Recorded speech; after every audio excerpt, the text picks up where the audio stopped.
అంటే 10 ఇయర్స్ అంటే మీరు బీఆర్ఎస్ పాలన చూస్తుంటారు, ఇప్పుడు ప్రజెంట్ కాంగ్రెస్ పరిపాలన చూస్తున్నారు. ఎవరి పరిపాలన బాగుందంటారు? ఏ పరిపాలన సరే ఒకటే ఉంటుంది అన్న, కానీ ఇది ఉచిత బస్సు పెట్టడం వల్ల ఈ ఆటో కార్మికులకు చాలా దెబ్బ పడింది.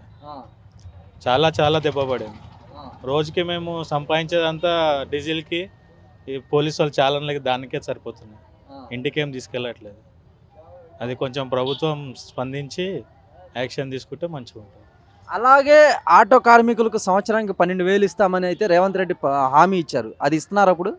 ఇప్పటివరకు ఏం లేదు, దాని గురించి రెస్పాన్స్ అయితే ఏం లేదు. అంటే అధికారంలోకి వచ్చి 15 నెలలు అయింది, అయినా సరే మీకేం రావట్లేదంట. ఏం లేదు, ఆటో వాళ్ళకి అసలు చూడట్లేదు ఎవరు. ఏ ప్రభుత్వం వచ్చినా ఇంతవరకు చూడలేదు.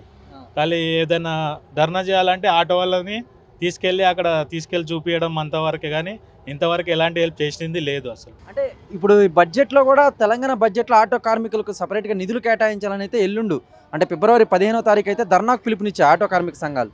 దానికి మీరు మద్దతు తెలుపుతున్నారా? మద్దతు తెలుపుతున్నా అంటే సంఘాలు మాకు సేవ్ చేస్తామంటే ప్రాబ్లం లేదు, చేస్తాం మేము కూడా.